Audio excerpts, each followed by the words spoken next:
नमस्कार दर्शकों, स्वागत है एक बार फिर से आप सभी का आपके अपने लोकप्रिय YouTube चैनल प्राचीन ज्ञान शास्त्र में। प्रिय दर्शकों, आज फिर एक और नई वीडियो के साथ, एक और नई जानकारी के साथ आप सभी के बीच में फिर से आ चुके हैं। प्रिय दर्शकों, आशा करते हैं आप सभी को हमारे द्वारा सुनाई जा रही ज्ञानवर्धक कहानियां और महत्वपूर्ण जानकारियां जरूर पसंद आ रही होगी। दर्शकों, इस चैनल के माध्यम से हम भारतीय धर्मशास्त्रों में लिखी हुई जानकारियां आप तक पहुंचाते हैं। दर्शकों, आज इसी कड़ी में हम आपके लेकर आए हैं एक बहुत ही अच्छी ज्ञानवर्धक कहानी। दर्शकों, पैसा कमाने की धुन में जीवन के सुख को खत्म कर देती है। दर्शकों, वर्तमान समय में इंसान है जो पैसा कमाने के लिए इतनी भागदौड़ मचा रहा है कि अपने जीवन का सुख ही है जो खत्म करता जा रहा है। दर्शकों, किस प्रकार पैसे कमाने की धुन ने इस संसार से सुख को गायब कर दिया है और लगभग 90% लोग ऐसे हैं इस संसार में जो इतना सारा धन कमाने के बाद भी है जो बहुत ही ज्यादा दुखी है। कोई धन से दुखी है, कोई ज्यादा धन कमाने से दुखी है, तो कोई शरीर से दुखी है, कोई तन से दुखी है, तो कोई मन से दुखी है। प्रिय दर्शकों, आज इस वीडियो में हम आपको बताने वाले हैं कि किस प्रकार है जो लोग धन से बहुत ज्यादा दुखी है और अपने जीवन में सुख के लिए तरस रहे हैं। प्यारे दर्शकों, इस वीडियो को देखने के बाद में आपको ये समझ में आ जाएगा कि धन ही एक मूल कारण है इस संसार में जो मनुष्य को सबसे ज्यादा दुख प्रदान करता है। दर्शकों, बड़ी अच्छी और ज्ञानवर्धक कहानी है, इसलिए इस कहानी को पूरी और अंत तक सुने, तब आपको समझ में आ जाएगा कि धन और पैसा कमाना ही जीवन का सुख नहीं है। इसके अलावा भी है जो जीवन में सुख के लिए बहुत से साधन हैं, बहुत से स्रोत है। प्रिय दर्शकों, इस छोटी सी कहानी को सुनने के बाद में आपको धन में और परिवार में है जो किस प्रकार तालमेल बिठाना है वह भी आपको समझ में आएगा। प्रिय दर्शकों, धन की माया सब पर भारी बहुत ही सामान्य सी बात है जिसे लगभग हर कोई मानता है। दुनिया में ऐसा कोई नहीं जो धनवान नहीं बनना चाहता। हर कोई धन की महिमा से परिचित है क्योंकि यही वह साधन है जो आज के जमाने में सबको साध लेता है, बिगड़े हुए को संवार देता है और जिसके पास धन है समाज में उसका रुतबा है और दुनिया उसके सामने झुकती है। प्रिय दर्शकों, यही वजह है कि हर कोई धन कमाने के पीछे भाग रहा है। लेकिन क्या धन से सुख खरीदा जा सकता है? क्या हर धनवान व्यक्ति सुखी है? आखिर इंसान सुख पाने के लिए ही तो धन कमाना चाहता है, पर कहीं ऐसा तो नहीं कि जिस धन के पीछे जान छोड़कर हर कोई भाग रहा है वही सुख का दुश्मन हो।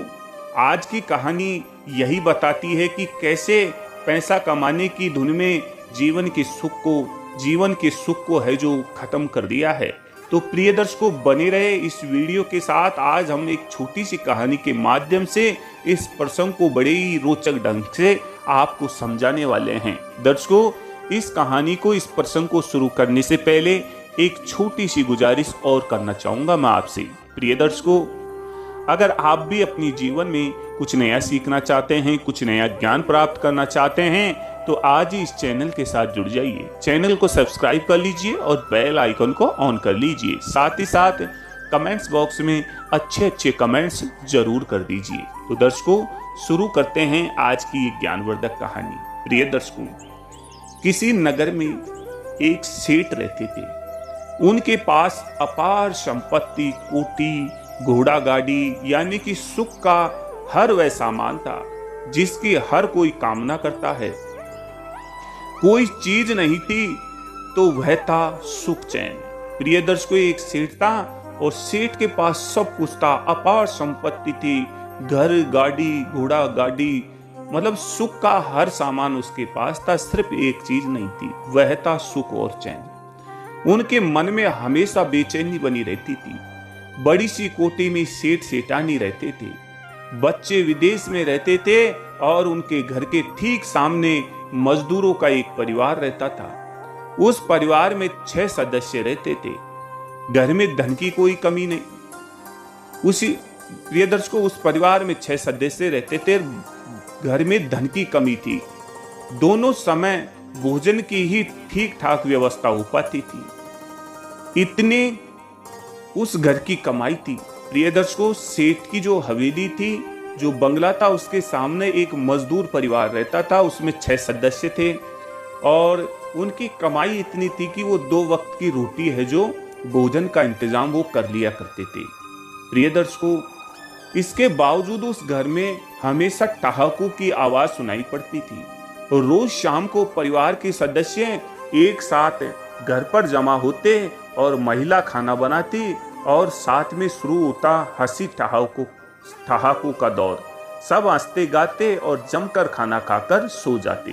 प्रिय दर्शकों, जो सेठ की हवेली के सामने जो मजदूर परिवार रहता था, उनकी आय बेहद ही कम थी और मुश्किल से 2 वक्त का खाना उनके लिए जमा होता था। लेकिन उस खाने को वे पेट भरकर खाते और खूब हंसते बोलते और वे चुपचाप सो जाते।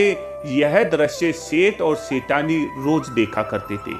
प्रिय दर्शकों, कहानी बहुत ही अच्छी है। जीवन को एक बहुत ही अच्छा ज्ञान प्रदान करने वाली कहानी है, इसलिए इस वीडियो को पूरी और अंत तक देखें। दर्शकों, सेठ जी अक्सर अपनी सेठानी के साथ शाम के समय छत पर आते और इस परिवार की खुशियों को महसूस करते।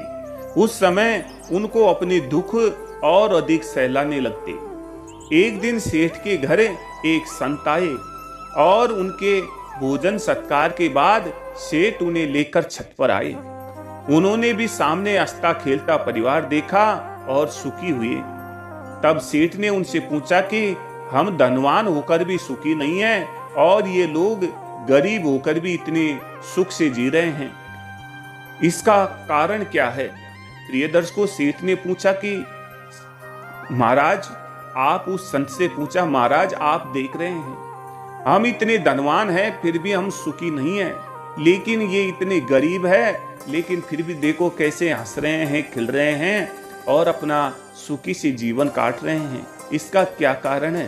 प्रिय दर्शकों, तब संत ने कहा कि तुम है जो 99 के फेर में पड़े हुए हो, यही फेर सब सुख हर लेता है। सेठ सहमत ना हुए तो संत ने कहा कि इनकी छत पर 99 रुपये की एक थैली फेंक दो और फिर तमाशा देखो।